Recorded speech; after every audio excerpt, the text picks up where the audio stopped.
Hello and welcome back to Dragonfall. On the last episode we got a little catch up with our various folks, in particular getting more of Glory's backstory, which was, very well written. A little rough to listen to, but that's kind of the point. It's really well done. Alright, so we have a couple of things pending. We have the PDA, which is from the last mission. We still have this side mission to go rob the lab, I think. And then I think this one is for Blitz. And this is our final thing. We gotta be really close to the money at this point. But I don't know where to actually check that. I think I can check it on the computer. Status of the Alice Fund. How did we go down in funds? We did go down in funds, didn't we? I could have sworn we had...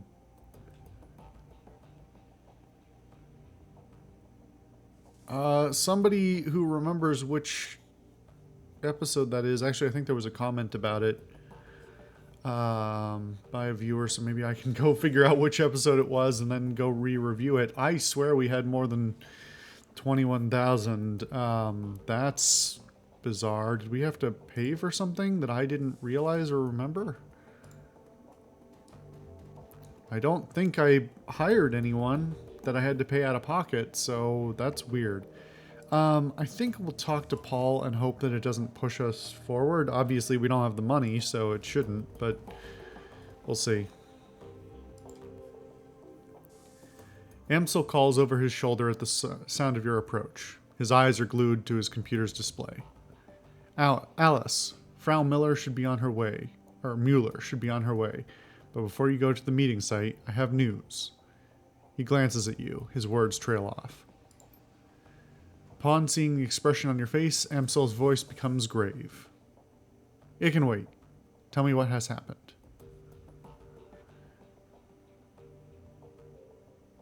Bad news, my friend. Somebody is hunting us. They set up an ambush on the U-Bahn line. Amsel pauses, then gives a curt nod. Truth be told, I've been expecting that something like this might happen. I'm just glad that you made it out alive. Hand over the encrypted PDA. One of the attackers dropped this. Amsel takes the PDA from you and examines it. Yes, I should be able to extract some information from this. Give me a moment. He plugs the PDA into his computer and goes to work. A few moments later, he lets out a grunt of dismay. Well, Alice, I was able to recover a file, but unfortunately, that's all I'll ever be able to pull off of this thing. All that anyone will, truth be told. It must have been running some kind of counter-intrusion software. The instant that I gained access, it bricked itself. Amsel disconnects the useless PDA and drops it to the ground. It clatters to a rest on the metal floor. Is this supposed to be sarcastic? What did you manage to pull off of it? A comm file. The audio is all here, but it looks like we've only got video from one side of the conversation. Let's see what we have. He opens the file and a nightmarishly familiar face appears on the screen. Just as a side note, calling it encrypted PDA and then he just breaches it automatically is kind of hilarious. Encryption is an interesting... The encryption and self-destructing data is an interesting topic unto itself. Obviously, encryption isn't much good if the encryption can be broken or you have the password or some such thing. But it's very easy to add a feature like self-destructing data. Basically, if you put in the wrong password or even attach a device to the wrong device, that it just is like, oh, somebody's trying to touch me that shouldn't be, destroy myself. It's fascinating. It's a little sloppily handled here, weirdly, because it's a very, real thing. Anyway. Aldrin. Okay. I forget. I think we got his name before. Bachmeyer. The voice bleats out from Amsel's speakers, filling the room. Aldrin here. What's your status? Bachmeyer's image is garbled, but his voice sounds young and eager. Target acquired, sir. You were right. We spotted her on the U-Bahn, just like you said. Probably on her way to a job. As per your instructions, we're going to try to take her out on the way back. She'll be more vulnerable that way. Hopefully injured and low on ammo too, but only time will tell. Good man. Proceed as instructed. Will do. Cossman is rigging up an ambush spot now. We'll try to make it quick. The orc with the nightmare face nods. Send a comm when the job is done. Aldrin out. The image on the computer screen dies. Amsel turns to face you. Well, our scarred friend makes an appearance. Alice, I suspect that Green Winter's predictions are coming true. I believe that the Furschwinger is behind this.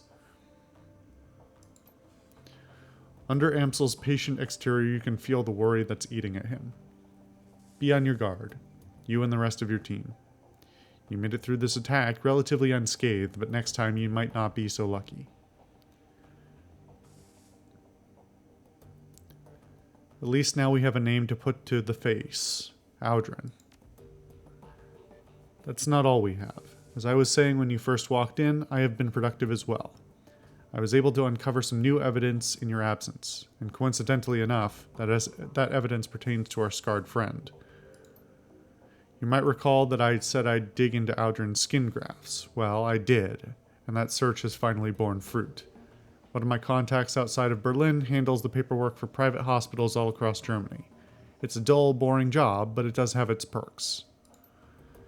Amsel pulls open a file on his computer. A medical chart opens up on the screen. As it turns out, our scarred friend's skin grafts were performed at a legitimate hospital after all. Well, I definitely don't have Biotech 4. Some good news for once. What did they say? Well, they're rather light on identifying information. Our friend's name is listed as Max Musterman, the local equivalent of John Doe. But they do cover his injuries in great detail.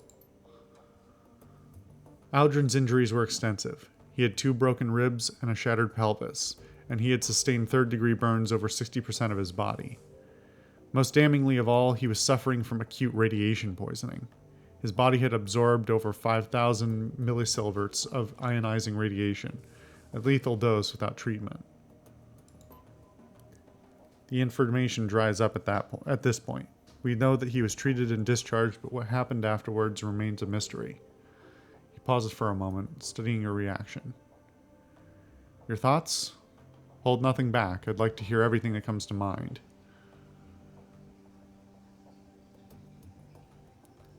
I mean, could be any of these. Aldrin might have spent some time in the socks. That radiation poisoning didn't happen on its own. Agreed. 5,000 millisieverts is a lot of exposure. Short of basking in the glow of an unshielded reactor, I don't know how he'd have absorbed that much ionizing radiation without spending time in the socks. Alright, so Aldrin was heavily irradiated, most likely from all the time spent in the socks. What else does this tell you?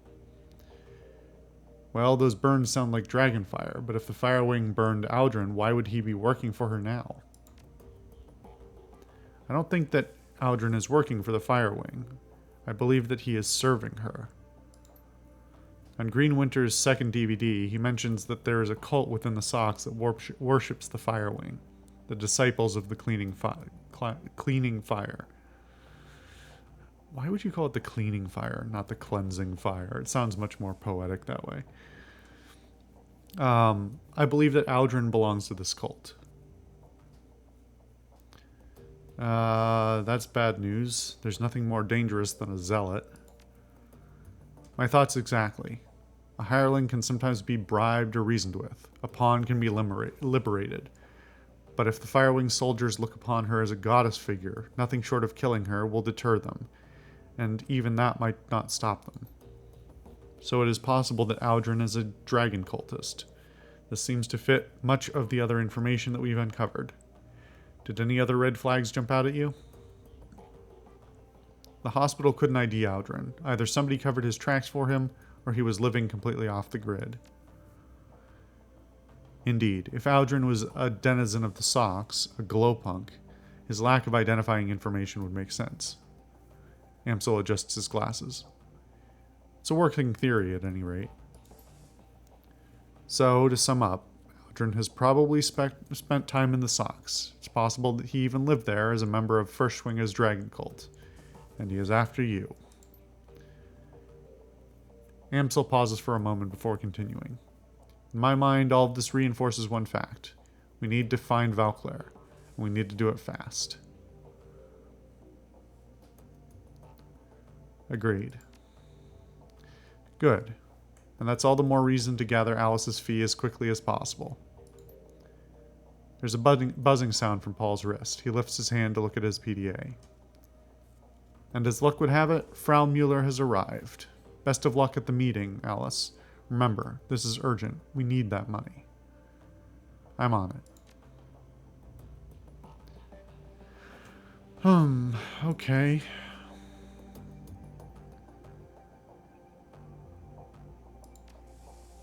Well, why does this have a... There's something new?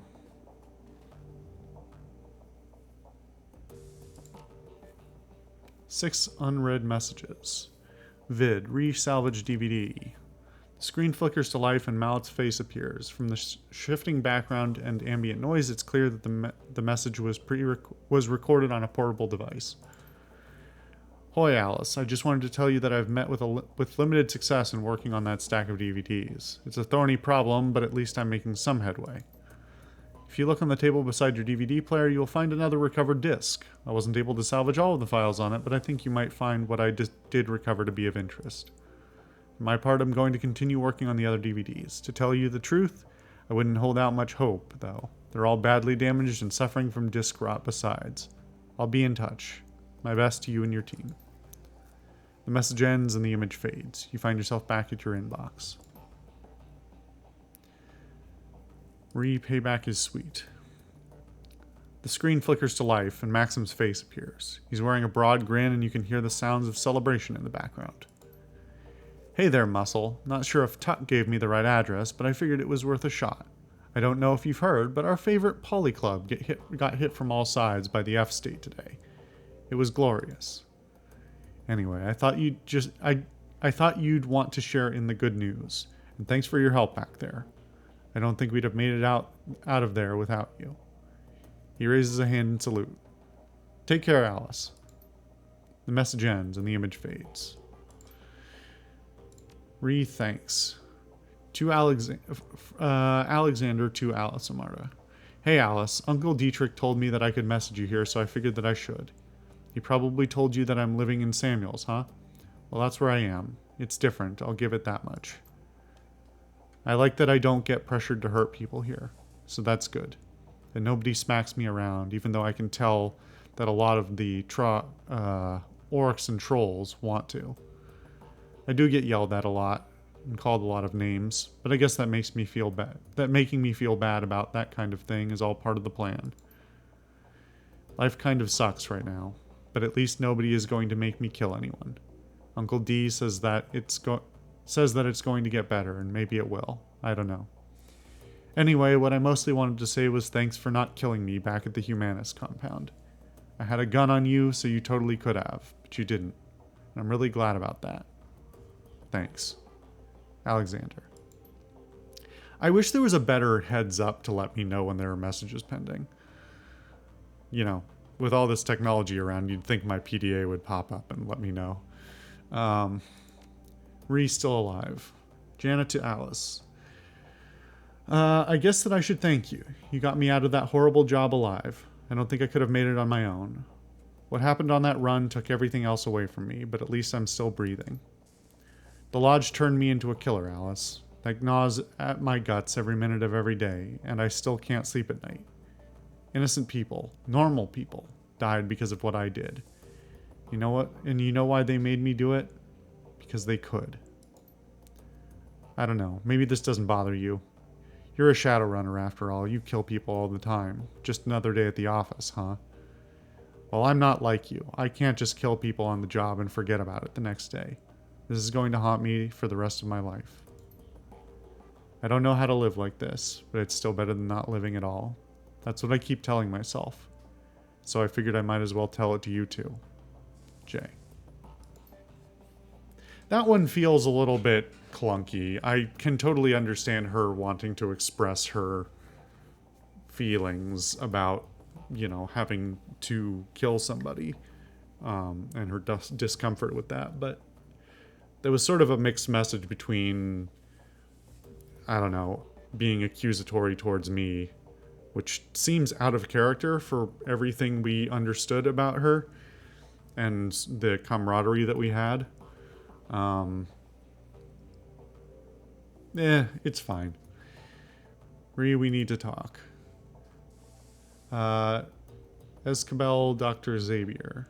To Alice. Come see me at your earliest convenience. There's a matter we need to discuss. Alright, well, I can do that. Recovery. Silka to Alice. Hi Alice. This is Silka from the hotel. I hope it's okay that I'm writing you. Samuel gave me your email address. Anyway, I wanted to thank you for everything that you did for me.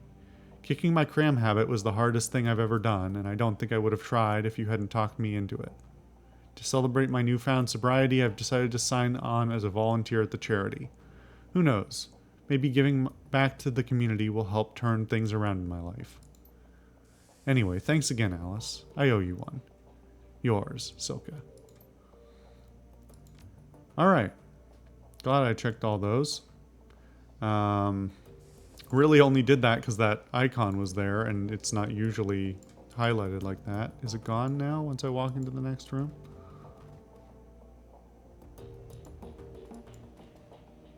It is still there. I'm not really sure. That's weird. I don't feel like it's usually like that, but maybe I'm just misremembering. Okay, well, we'll check that again in the next episode. I'll see you guys then.